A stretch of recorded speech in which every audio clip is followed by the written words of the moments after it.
Bismillahirrahmanirrahim. Assalamualaikum warahmatullahi wabarakatuh.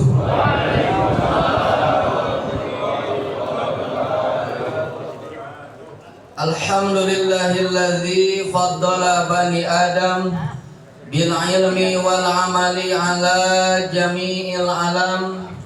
Assalatu wassalamu ala sayyidil arabi wal ajam, sayyidina wa habibina wa syafi'ina wa maulana Muhammadin wa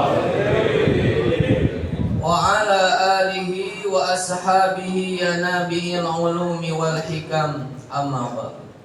Ila hadirin Nabi Mustafa Muhammad Rasulullah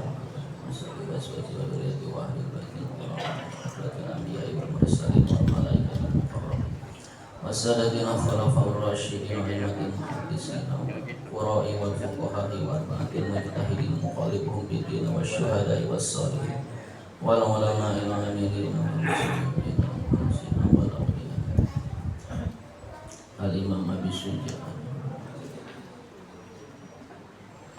alladzi ta'allamna wa 'allamna mu'allafatihim naf'an mubarakalana wa lidinika wa linnasi ajma'in wa nakhussu khususan man shalla wa man tasaddaqa wa man ta'allama fi hadhil musalla darus sa'adah syai'ulillahi lahum wal fatihah.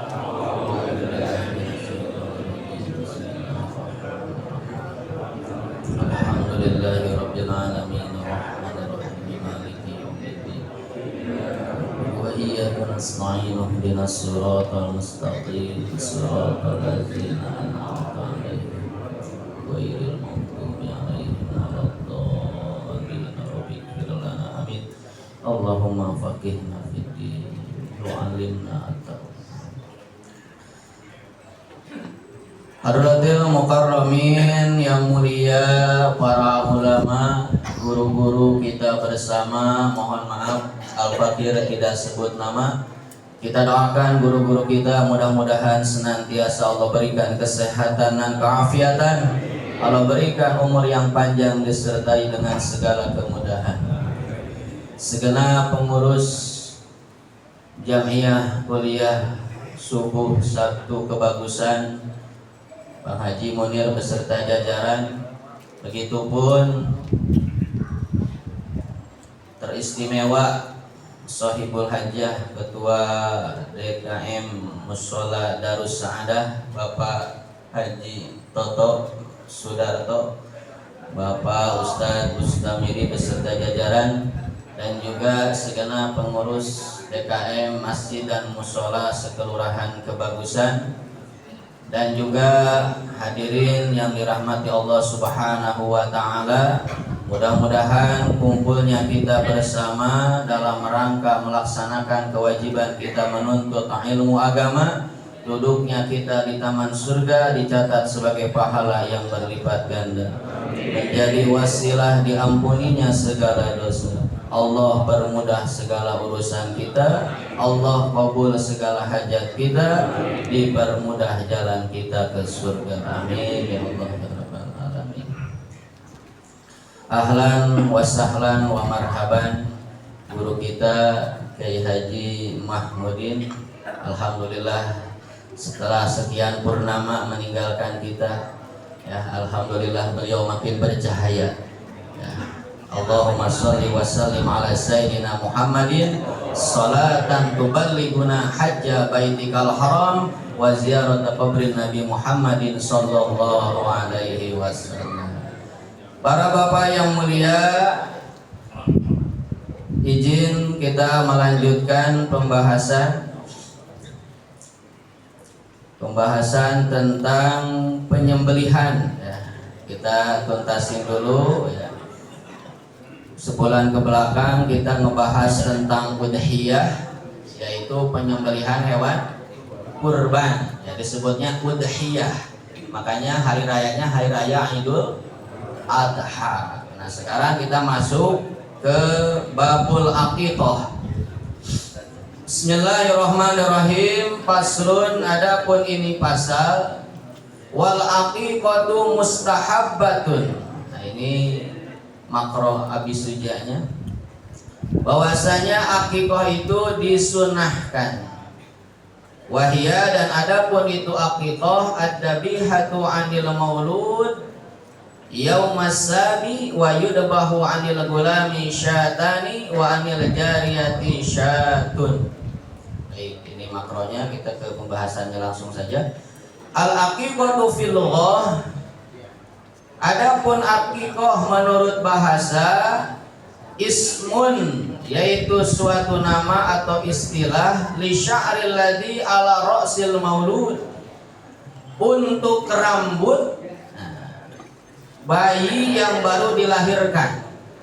Jadi pada dasarnya akikah itu nama awalnya adalah nama rambut bagi bayi yang baru lahir, ya, rambut bayi yang baru lahir. Kan rambut itu namanya macam-macam Pak ya. Kita juga dari atas ini rambut, turun ke bawah ada alis, turun lagi ke bawah ada jeng, ke bawah lagi ada apa? Nah, gak usah disebut gitu ya. Bulu betis saja kesananya. Termasuk akikah dulunya itu adalah nama bagi rambut bayi yang baru lahir. Nah, kemudian secara istilah syar'i, ismun lima yudbahu fil yaumis sabi yauma halaqa ra'sahu tasmiyatun laha bismi ma yuqarinuha, yaitu sebuah nama ya, atau sebuah istilah peristiwa penyembelihannya hewan atau kambing pada hari ke-7, diiringi dengan dicukur rambutnya si bayi, kemudian diberikan nama. Wal aslu, dan adapun dasar istihbabiha, disunahkannya akikah, hadisu Aisyah radhiyallahu anha wa hadisu Samrah wa ghairuha. Qala Rasulullah sallallahu alaihi wasallam, Rasulullah bersabda, al-gulamu murtahanun bi aqiqatihi, bahwasanya bayi yang lahir murtahanun, tergadai, bi aqiqatihi, dengan akikahnya.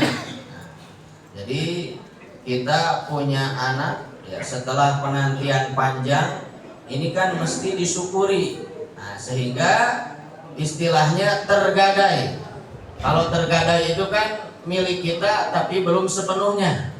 Ya, gimana cara untuk menebusnya ya, supaya menjadi kepemilikan kita sepenuhnya, yaitu murtahanun bi aqiqatihi, ditebus dengan akikah dengan cara tudbahu anhu fil yaumis sabi, dengan disembelih hewan atau kambing baginya pada hari ke-7, wa yuhlaqu ra'suhu, dan dicukur rambutnya, wa yusama, kemudian diberi nama.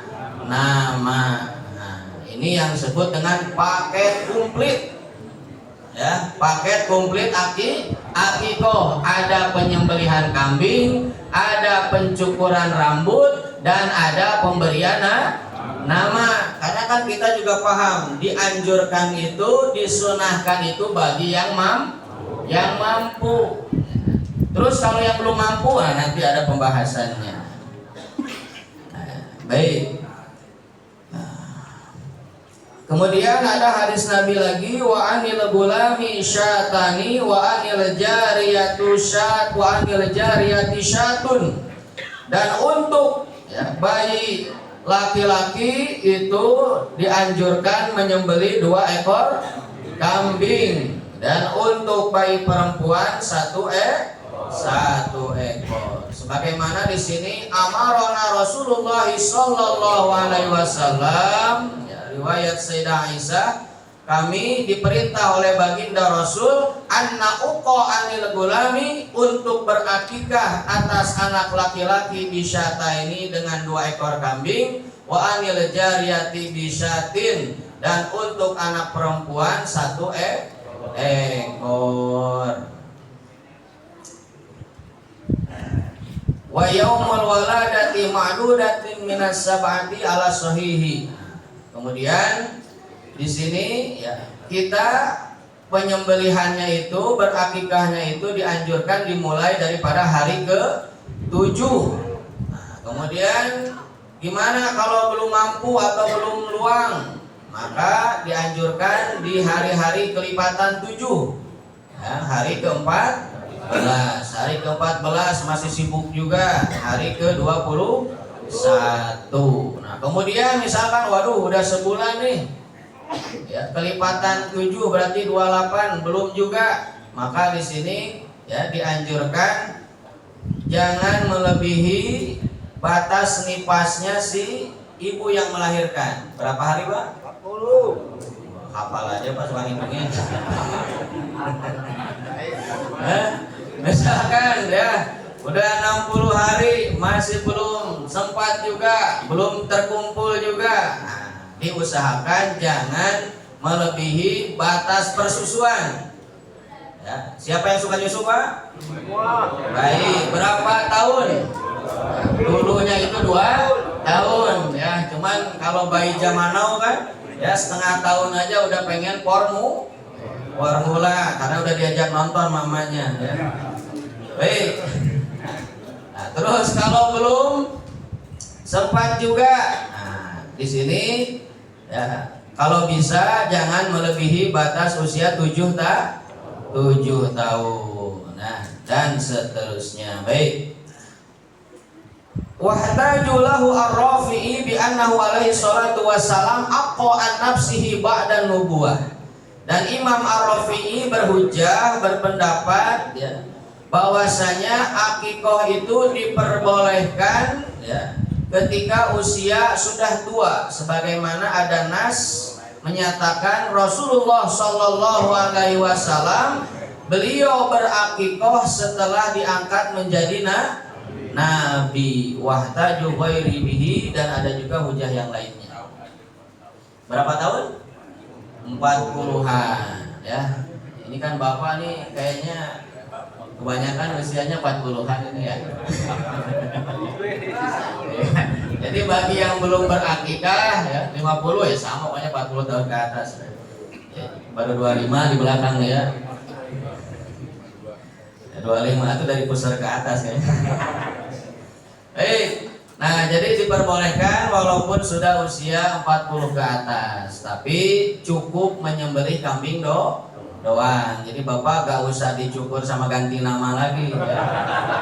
Apalagi pengen dimarhabain lagi ya. Nanti ustadznya kaget bayinya kumisan ya. Kemudian yang perlu diperhatikan juga, wa'lam dan ketahuilah annasyatahuna, adapun kambing di sini ya, kambing untuk akikah, kasyatu fil udhiyah, sama dengan kambing untuk berkurban. Ketentuannya bisinni wassalamah minal uyubi bil qiyasi 'alaiha. Ya, dalam ketentuan usia dan keselamatan dari cacat, dari penyakit dan seterusnya. Wahada wal asoh. Dan ini pendapat yang paling kuat, karena sebagian ulama berpendapat boleh untuk akikah diturunin dikit ya ketentuannya ya, kalau cacatnya gak terlalu jelas gak apa-apa untuk akikoh, tapi ini akol, pendapat sebagian kecil. Pendapat yang paling kuat sebagian besar ketentuannya sama dengan kurban ya. Jadi jangan asal pilih, nyari paket yang paling murah ya. Ada apa di situ? Ada kentang baladonya, ada telur rebusnya, ada apa lagi? Acarnya, bahkan ada pisang dan jeruknya, tapi harganya 1,5 juta. Kira-kira kambingnya segede gimana? Iya, Bapak jangan fokus ke menunya, tapi lebih fokus kepada ketentuan kambing yang disembelihnya.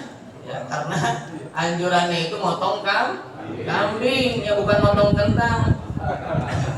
Nah, ya, jadi jangan sampai balibul yang dipakai ya. Iya, kambing bayi baru 5 bulan. Kan ada tuh ya. Ya, Tegal mah tentang lomu apa tuh.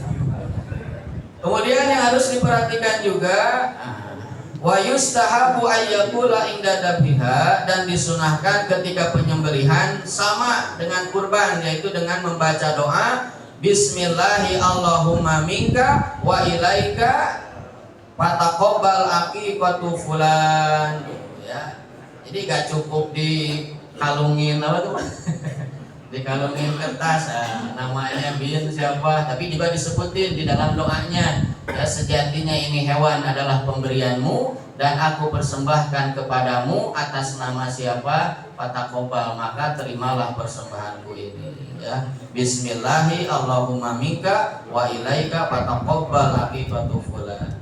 Wa yustahabu dabuha inda tulu'i syamsi, dan disunahkan menyembelihnya itu ketika sudah terbit matahari. Jangan mentang-mentang akikahnya bis zuhur, maksudnya pengajiannya. Udah dah, ya, pas subuh aja kita sembelihnya, biar sekalian dimasak sama yang lainnya. Boleh atau tidak? Boleh, tapi disunahkannya ya kalau akikah itu ya ketika sudah terbit matahari. Ini kan kesunahan, Pak ya. Kemudian wahala qarasuhu yakunu qabla dabi, dan mencukur rambut itu dianjurkan sebelum penyembelihan, ya. Jadi sebelum bayi disembelih, bayi disembelih. Kapan sih? Kambing disembelih, ya didahulukan ya dicukur. Walaupun ya sebagian ulama berpendapat ya berbarengan harinya ketika lempengan bisa nyembelihnya di hari ke-7. Nah itu gak apa-apa, abdol berbarengan. Tapi kalau misalkan ya bisanya di hari ke-14, hari ke-21, nah itu lebih utama dicukur dulu karena kan ya secara kesehatan juga kita bisa memperhatikan itu rambut bayi kan lama dalam kandungan, tetangganya sama apa tuh ya. Tapi kalaupun rahim itu terjaga terpelihara, ketika dia lewat mana Pak? Atas ya? Nah makanya ini agama menganjurkan ya, karena kita pun bisa memperhatikan. Udah cukup ya? Ya, 2 lagi dah ini. Kemudian wa yustahabu ayyanzi'al lahmu bila kasrin madin, dan ketika motong ya tulang sama dagingnya dianjurkan ya jangan sampai berantakan ya, pakai goloknya yang tajam, apalagi sekarang udah ada mesin ya, jadi supaya rapi, tidak apa bahasanya tuh ya berantakan apa ya. Nah ini tafaulan supaya akhlak si bocah tidak berantakan. Begitupun dianjurkan juga dalam kondisi mateng dibagiinnya dan rasanya agak manis, tafaulan supaya akhlak si anak manis ya, jangan sampai punya adat asem gitu kan. Nah, kemudian dianjurkan juga pemberian masakannya itu langsung dianterin ke fakir miskin, itu lebih baik ya. Wal asoh, adapun ketika kita mau diundang ya, idza da'ahum ilaihi fala ba'sa wallahu a'lam. Dan kalaupun kita mau undang ya, kata Imam Ar-Rafi'i itu gak apa-apa. Ya cuman kita harus lebih bijaksana ya. Kalau fakir miskinnya diundang berarti masa iya cuman daging doang gitu ya. Ya tambahin kue sama pisang. Wallahu a'lam bishawab. Mudah-mudahan ada kemanfaatan, kurang lebihnya mohon dimaafkan. Wa'alafu minkum. Wassalamualaikum warahmatullahi wabarakatuh. Waalaikumsalam warahmatullahi wabarakatuh. Terima kasih kami ucapkan kepada Ustaz Miftah Zainuddin yang telah membacakan materi kitab Kifayatul Akhyar terkait mengenai akikah. Semoga bermanfaat bagi kita semua. Amin ya rabbal alamin. Baik, hadirin jamaah kuliah subuh rahimakumullah. Untuk selanjutnya mari kita sisihkan sebagian rezeki kita demi syiarnya Majelis Ta'lim Kuliah Subuh Bagus. Salamullah ala yasin habibillah, salatullah salamullah ala taha rasulillah, salatullah salamullah Habibillah. Majelis Ta'lim Kuliah Subuh Kebagusan menuntut ilmu semua golongan